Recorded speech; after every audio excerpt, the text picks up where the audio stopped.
साथियों नमस्कार। जैसा कि मैं अपना हर वीडियो में परिचय देता हूं,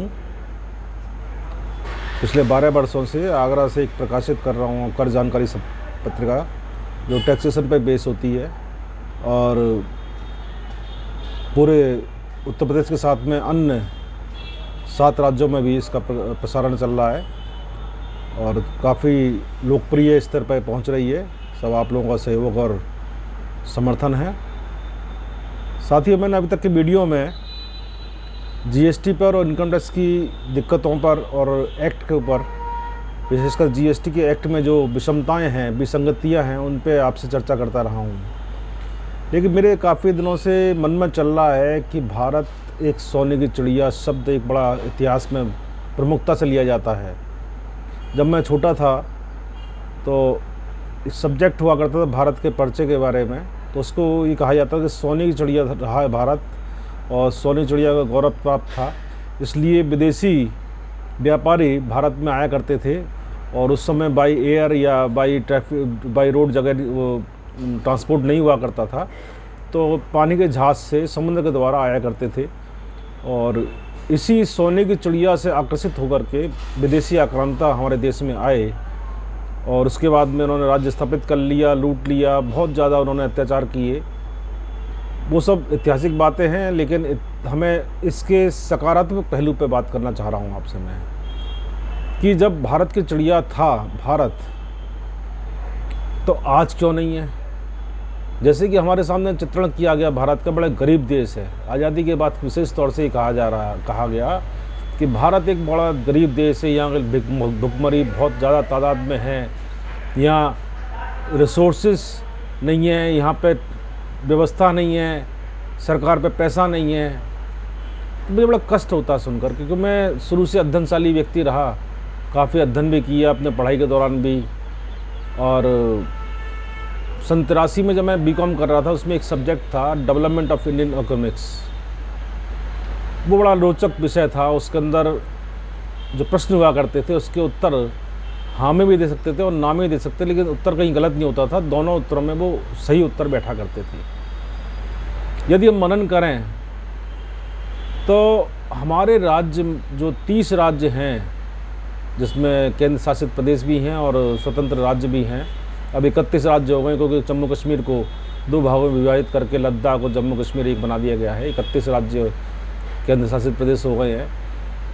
यदि आप अध्ययन करें और गौर करें इस बात पर, तो हमारे प्रत्येक राज्य में प्राकृतिक संपदा की कोई कमी नहीं है। जिस विषय का मैंने आपसे अभी उल्लेख किया, डेवलपमेंट ऑफ इंडियन इकोनॉमिक्स, उसमें एक बड़ा रोचक प्रश्न ये भी हुआ करता था कि भारत जो प्रश्नकर्ता थे, जो उसके विद्वान लोग थे, वो कहा करते थे कि प्रकृति ने भारत के साथ पक्षपात किया है। बहुत ही सुंदर ये प्रश्न था और बड़ा गहरा अर्थ रखने वाला प्रश्न था कि पक्षपात कैसे किया है। भारत में सभी ऋतुएं हैं, भारत में हर क्षेत्र में, हर राज्य में अपनी संपदा हैं, प्राकृतिक संपदा हैं। और अगर मैं अन्य देशों की तुलना में करूं तो यूरोप का एक देश है स्पेन, जहां पे कोई भी हिस्टोरिकल मॉन्यूमेंट नहीं है, केवल नेचुरल ब्यूटी का एक टूरिस्ट स्पॉट है। ऐसे स्विट्ज़रलैंड है। स्विट्ज़रलैंड की तुलना इसलिए कर सकता, स्विट्ज़रलैंड में विश्व का ये मतलब माना जाता है और वास्तव में भी है कि स्विट्ज़रलैंड में विश्व का जो काला धन है वो बैंकों में इकट्ठा होता है। इसलिए विश्व के बड़े बड़े जो धनपति हैं वो वहाँ पे विचरण करते हैं और निवास करते हैं। तो होटल इंडस्ट्री बहुत डेवलप हो चुकी है। छोटा सा देश है, लेकिन भारत जैसा देश जो 87 यूरोपियन कंट्रीज़ की पॉपुलेशन, उसमें अगर अमेरिका जोड़े जाए जिसकी पॉपुलेशन 33 करोड़ की है, तो इन 87 प्लस अमेरिका जोड़ा कर 88 देशों की पॉपुलेशन के बराबर भारत की एक जनसंख्या की संख्या बैठती है। टोटल बैठता है 135 करोड़। अब हम ये कह सकते हैं कि सब भारत में काफ़ी पिछड़े हुए क्षेत्र हैं, लेकिन क्यों? प्रश्न उठता क्यों? हम झारखंड चले आएँ, बिहार चले आएँ, तो वहाँ पे प्रकृति ने हमें कोयले की खदानें दी हैं, विपुल मात्रा में हैं। और रिपोर्ट्स ये भी आती कि अगर नियमित खुदाई की जाए, जितनी इसकी कैपेसिटी है, तो अगले 50 सालों तक कोयले की कमी नहीं होगी। और चूँकि पॉल्यूशन फैलाता है, इसलिए कोयले की खपत पर रोक लगाई हुई इस माननीय सुप्रीम कोर्ट ने। और आज के परिप्रेक्ष्य में देखा जाए तो आधुनिकता हम बढ़ रहे हैं और पैसे की कमी नहीं है हमारे देश में। परिवार में पैसा प्रति व्यक्ति आय भी 1,65,000 2019 में आंकी गई थी। तो कोयले को आज कोई प्रयोग करना नहीं चाहता है। इवन अगर देखा जाए तो बिजली घर जो हमारे बनते थे, कोयले की से बिजली का उत्पादन होता था, वो भी बंद हो गया है। और एटॉमिक बिजली घर हैं या पानी के बिजली घर हैं, वो सब होता है। तो बहुत से सारे टॉपिक हैं। पानी के बिजली घर की बात आई है। पानी का जो टोटल हमारे यहाँ नदियाँ हैं, शायद इतनी नदियाँ किसी भी देश में नहीं हैं। हर राज्य में एक अपनी नदी है। और लेकिन दुखद इस बात का है, जल शक्ति मंत्रालय जो माननीय प्रधानमंत्री ने बनाया, उसकी रिपोर्ट आई थी 2019 के अंदर कि इतना पानी हमारे देश में है, नदियों के द्वारा है, जो कि समुद्र में बह जाता है और भरपूर बरसात भी होती है। एक रिपोर्ट के अंदर बताया था कि सब जो बरसात होती है उसका 44% पानी का हम प्रयोग कर पाते हैं, बाकी 96% पानी समुद्र में बह जाता है नदियों के द्वारा। बिहार में कोसी नदी है, असम जो अब नॉर्थ ईस्ट राज्य हैं, वहाँ पे हर साल बाढ़ आती है, व्यापक विनाश होता है। तो बात करें सोने की चिड़िया की, अब विचार खुद ही करें कि 135 करोड़ की जनसंख्या में हमारे यहाँ टैक्स देने वालों की संख्या कितनी है। जो रिपोर्ट्स पिछली बार देखी गई थी, जो वित्तीय वर्ष 19-20 की जो रिटर्न ITR दाखिल हुए थे, उसमें जो सामने संख्या आती है रिटर्न्स दाखिल होने की, वो 8 करोड़ 45 लाख की संख्या सामने आ रही है। हो सकता है 8 करोड़ 75 लाख हो सकता है 9 करोड़ भी हों। इस साल भारत सरकार का अनुमान है, केंद्रीय प्रत्यक्ष कर बोर्ड का अनुमान है कि इस साल 12 करोड़ ITRs दाखिल हो जाएंगे। लेकिन महत्वपूर्ण प्रश्न ये उठता है कि 8 करोड़ 45 लाख रिटर्न्स में ऐसे कितने रिटर्न हैं जो इनकम टैक्स का भुगतान कर रहे हैं। अब इनकम टैक्स का भुगतान करने वाले दो कैटेगरी मान सकते हैं। एक तो जो सैलरी ओनर्स हैं, जिसमें गवर्नमेंट एम्प्लॉय भी हैं, जिसमें प्राइवेट एम्प्लॉय भी हैं, जिनकी फ़िक्स पे है। गवर्नमेंट डिपार्टमेंट्स और जो इनको जो प्राइवेट सेक्टर है, उनको जो एम्प्लॉयर हैं, वो उनका तनख्वाह जो देते हैं, ऑन रिकॉर्ड तनख्वाह होती है, उसमें से अपना TDS काट के भुगतान करते हैं।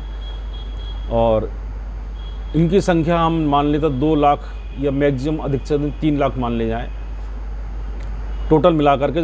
जो ऐसे भी इसमें शामिल हैं जो व्यापारी वर्ग है, इंडस्ट्रियलिस्ट हैं, कॉरपोरेट भी शामिल हैं।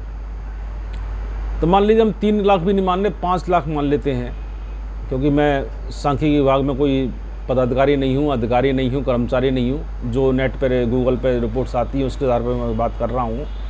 सत्यता कितनी है तो सरकारी बता सकती है।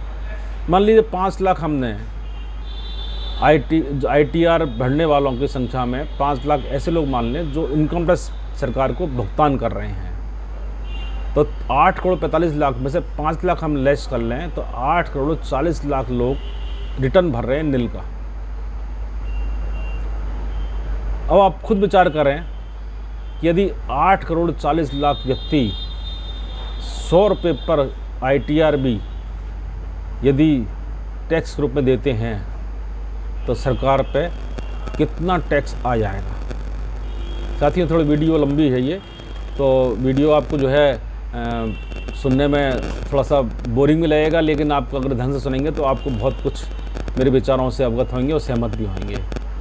तो साथियों, अब अल्लाह लगा लीजिए कि अब 8 करोड़ 40 लाख अगर 100 रुपये पर रिटर्न अगर इनकम टैक्स पे करते हैं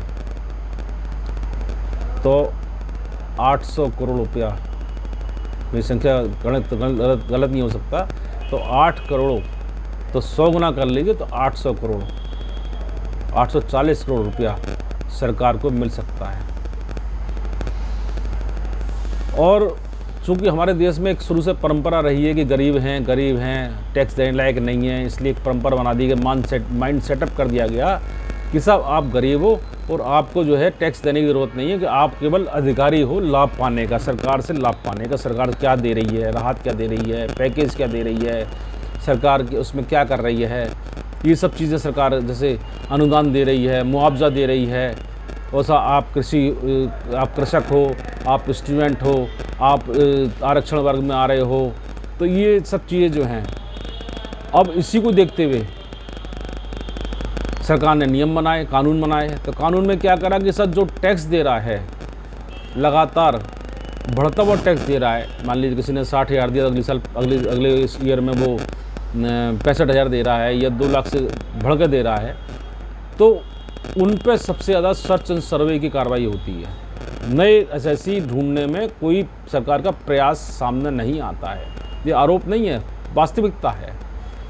अब जब जो है टैक्स दे रहा है, उसको आप सर्च एंड सर्वे कर रहे हो, उसको आप पेनल्टी लगा रहे हो, 33% टैक्स वसूल कर रहे हो, अघोषित आय की घोषणा करवा रहे हो, लेकिन बाकी के टैक्स देने लायक नहीं है। यदि हम अध्ययन करें धरातल पर, आरटीओ ऑफिस में रजिस्ट्रेशन होता है गाड़ियों का, 2 पहिया वाहन है, 4 पहिया वाहन है, हर तरह की वाहनों का होता है। तो कि आरटीओ से ही केवल अगर अध्ययन करवा लें कि 2019 में, 2020 में, 2021 में 3 साल का ले लीजिए, मात्र 3 साल का, कि 2 पहिया वाहन में किस बिक्री मूल्य की, कितनी व्हीकलों की रजिस्ट्रेशन जारी हुआ, आरसी बुक जारी हुई। इसी प्रकार से 4 व्हीलर्स हैं, कारें हैं, उनकी बिक्री कितने % बढ़ी है पर ईयर। एक रिपोर्ट आई थी कि पिछली बार जो 2020 में लॉकडाउन लगा था, तो इस लॉकडाउन में कारों की बिक्री की संख्या बढ़ गई थी। जब कार खरीदने की ताकत जनता में है, तो टैक्स देने की ताकत नहीं है। एनफील्ड मोटरसाइकिल आती है, 2 लाख से शुरू होती है, 3 लाख की आती है, 3.5 लाख की आती है, जिसका जो एवरेज, पेट्रोल का एवरेज है वो भी कम नहीं है। वो जैसे कम ही कहूँगा, कोई ज़्यादा नहीं है। गाड़ी के द्वारा मतलब कह लीजिए उसको, जैसे मोटरसाइकिल होती है 60 का एवरेज देती है, 45 का एवरेज देती है, ये एनफील्ड 20 का 22 का देती है। मतलब कार और एनफील्ड बराबर ही है। अब जो एनफील्ड मेंटेन कर सकता है, 20-22 के एवरेज पे मेंटेन कर सकता है, क्या वो गरीब होगा? इसके अलावा अब आप देखेंगे तो बहुत सी चीज़ें हैं ऐसी, सरकार को अध्ययन करना होगा। तो मैं आज भी मानता हूं कि भारत सोने की चिड़िया आज भी है, लेकिन भारत सरकार की नीतियों में कमियां हैं। नीतियां जो है 60 साल पुरानी हैं, 70 साल पुरानी हैं, और टैक्स देने वालों को भारत में प्रोत्साहित नहीं किया जाता है, पुरस्कार नहीं दिया जाता, बल्कि दंड दिया जाता है। दंड के रूप में अर्थदंड भी है, सर्च एंड सर्वे भी है, हरेसमेंट भी है। जीएसटी में भी ऐसी व्यवस्था कर दी गई कि साहब आपने ऐसा नहीं किया तो ऐसा होगा, ऐसा नहीं किया तो ऐसा होगा, और यहाँ तक है कि साहब उसमें जेल तक हो सकती है। ठीक है, आदमी गलत काम कर रहा है, जेल होनी चाहिए, सज़ा मिलनी चाहिए, मैं मानता हूँ, लेकिन जो आपके लिए काम कर रहा है, देश को रेवेन्यू दे रहा है, उसको कोई प्रोत्साहन या प्रेरणा नहीं मिलनी चाहिए कि समाज में उसका सम्मान नहीं होना चाहिए। साथ ही ऐसे बहुत सारे प्रश्न हैं, मैं अगली बार फिर वीडियो में आऊँगा और फिर आपसे ऐसी इस कंटिन्यूशन इसी विषय पे बात करूँगा। लेकिन मेरा मानना है, सरकार अगर अध्ययन कराएगी तो भारत आज भी सोने चिड़िया है और सोने चिड़िया रहेगा। बस देरी इतनी है कि सोने चिड़िया को पहचानना होगा, सोने की चिड़िया को एक शक्ल देनी होगी, सोने की चिड़िया को पहचान देनी होगी, और उसके साथ में उसको महत्व देना होगा। आज भी हमारा देश पूरी तरह से परिपूर्ण है। किसी भी क्षेत्र में देख लीजिए, अगर टूरिस्ट की मामले देख लिया, टूरिस्ट इतना आ सकता है भारत में, इतना आ सकता है, किसी भी शहर में चला जाए, किसी भी स्टेट में चला जाए। हमारे माननीय योगी जी जो उत्तर प्रदेश के मुख्यमंत्री, इन्होंने ODOP योजना चालू करी, 1 डिस्ट्रिक्ट 1 प्रोडक्ट। हमारे देश के प्रत्येक शहर में अपना परंपरागत उद्योग है जो कि विलुप्त हो चुका है। मिर्ज़ापुर में पीतल की बहुत बड़ी इंडस्ट्री थी कुटीर उद्योग के रूप में, जो मुरादाबाद शिफ्ट हो गई और मिर्ज़ापुर प्रोसेस विलुप्त हो गई। और आपको ध्यान होगा एक मुहावरा है बेपेंदी का लोटा, वो बेपेंदी का लोटा की कहावत शुरू हुई, मुहावरा शुरू हुआ मिर्ज़ापुर से। वहाँ लोटा बनता था, इसकी पेंदी नहीं हुआ करती थी। लेकिन आवश्यकता है प्रत्येक राज्य के मुख्यमंत्री महोदय को, प्रधानमंत्री जी को और संबंधित विभागों को, मंत्रीगण को, कि सोने की चिड़िया को कैसे सामने लाया जाए, कैसे उसको पहचान कराई जाए और जनता में टैक्स देने वालों को प्रोत्साहित किया जाए, सम्मानित किया जाए और उनको प्रमोट किया जाए, जिससे और लोगों को भी प्रेरणा मिले। प्रेरणा इसलिए होती है कि सब जो और लोग भी टैक्स दें, साहब ये टैक्स दे रहे हैं तो मैं भी टैक्स दूं, मुझे भी सम्मान मिलेगा, मुझे भी समाज में स्थान मिलेगा। तो मेरा बहुत सी बातें करने को है, लेकिन मैं अभी इस पर विराम देता हूँ। 15 मिनट हो चुके हैं, लेकिन मैं उम्मीद करता हूँ कि मेरे विषय को आप मनन करेंगे गंभीरता से। और मेरा नंबर नोट कर सकते हैं 9410664214। यदि इस विषय पर बात करना चाहें तो मुझसे आप बात कर सकते हैं टेलीफोन पे। मेरा व्हाट्सअप नंबर भी है, मैं आपका स्वागत करूँगा और मुझे अच्छा लगेगा आप अगर डिस्कस करेंगे इस विषय पर। धन्यवाद। जय हिंद, जय भारत।